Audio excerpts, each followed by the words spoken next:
We will continue with the DNA denaturation. Concomitant with this denaturation of DNA molecule is an increase in the optical absorbance. اب جو denaturation زیادہ ہوتی جائے گی تو D N اے کی ایبزاربنس آف لائٹ جو ہے وہ اس کی جو پراپرٹی ہے وہ اسی طرح انکریز ہوتی جائے گی. جتنا ڈی این اے ڈبل ہیلکس ہوگا اتنی اس کے اندر اس کی ایبزارب کرنے کی لائٹ، ہم نے پہلے بھی دیکھا تھا کہ یہ 260 نینو میٹر پہ یو وی لائٹ کو ایبزارب کرتا ہے. تو جتنی ڈی این اے کی سنگل ہیلکس ہوگا اتنی ایبزاربنس آف لائٹ بڑھ جائے گی. جتنا ڈی این اے ڈبل ہیلکس فارم میں ہوگا اس کی absorbance of light which is around 260 nanometer is reduced.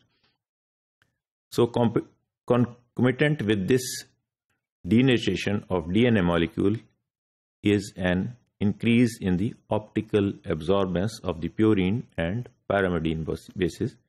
This phenomena is referred to as hyperchromicity of denaturation کہ جتنا زیادہ ڈینیچر ہوگا اتنی ہائپر کرومک ہو جائے گی اور اتنی ایبزاربنس لائٹ کی بڑھ جائے گی. اسی طرح اگر ہم اس کے ایک ڈینیچریشن کر دیتے ہیں، اس کے بعد اس کے ایک نیوکلیوٹائڈ کو الگ کر دیتے ہیں تو اس کی ایبزاربنس اور بڑھ جائے گی، وہ لائٹ کو اور زیادہ ایبزارب کرے گا. دس از a diagram which shows the ایبزاربنس. یہ 260 پہ ہم نے بولا تھا سب سے زیادہ ایبزاربنس ہوتی ہے، ایبزارب کرتا ہے لائٹ کو. تو اگر ہم double stranded D N A دیکھیں which is shown here in the red line, یہ والی لائن، تو یہاں پہ ایبزاربنس سب سے کم ہے. یہ سنگل اسٹینڈرڈ ڈی این اے ہو گیا، یہ ڈی نیچر ہو گیا تو اس کی ایبزاربنس یہاں پہ بڑھ گئی. اسی طرح دس از دی ایبزاربنس جو ہے وہ اس ایکسس پہ ایبزاربنس شو کی ہوئی ہے. اسی طرح اگر ہم نیوکلیوٹائڈ توڑ دیے اس کے ایک نیوکلیوٹائڈ ہو گیا فری سنگل اور دی فری بیس پیئرز ہو گئے، یہ نیوکلیوٹائڈ بن گئے تو اس کی ایبزاربنس 260 پہ اور زیادہ بڑھ جائے گی. So this is known as the hyperchromicity of the D N A. So single stranded D N A has a higher relative absorbance at this wavelength than does the double stranded D N A. Denaturation can be monitored by measuring the absorbance at 260 degree nanometer. اب ہم initially اگر quantification کرتے ہیں تو تب بھی ہم 260 degree centigrade گریڈ 260 نینو میٹر پہ ویو لینتھ پہ ہی ہم اس کی ایبزاربنس دیکھتے ہیں. اسی طرح ڈی نیچر کتنا ہوا ہے کتنا نہیں ہوا اس کو بھی اگر ہم نے میئر کرنا ہے، مانیٹر کرنا ہے تو ہم اس کی ایبزاربنس سے ہی مانیٹر کرتے ہیں. فیکٹرز افیکٹنگ ٹی ایم اور the melting temperature. The T M is influenced by the base composition of the D N A and the salt concentration of the solution. Base composition میں define کیا تھا کہ جی سی content زیادہ ہوگا، جی اور سی کے درمیان 3 ڈبل بانڈ ہیں، اے اور ٹی کے درمیان 2 ڈبل بانڈ ہیں.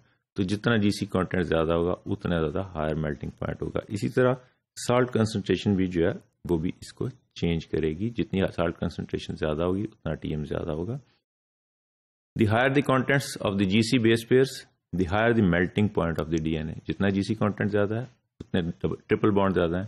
تو جتنے ٹرپل بانڈ زیادہ ہیں ان کو توڑنے کے لیے زیادہ انرجی چاہیے، اس لیے اس کا وہ ہیٹ انرجی اس کی زیادہ ریکوائرڈ ہوگی اور اس کا ٹی ایم زیادہ ہو جائے گا.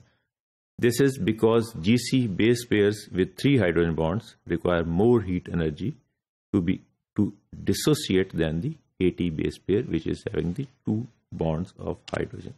We can see in this diagram کہ یہ TM اگر یہاں پہ ہم دیکھیں یہ اس کی relative absorbance تو اس کے ساتھ ہم دیکھتے ہیں تو یہاں TM around 65-67 پہ جو ہے ڈگری سینٹی گریڈ پہ، کیونکہ یہ جبکہ یہاں TM دیکھتے ہیں تو یہ around 88 to 90 ڈگری سینٹی گریڈ پہ ہے کہ یہاں ہاف آف دی جو ہیلکس ہے یا half of the double helix جو ہے وہ ڈی نیچر ہو جائے گی.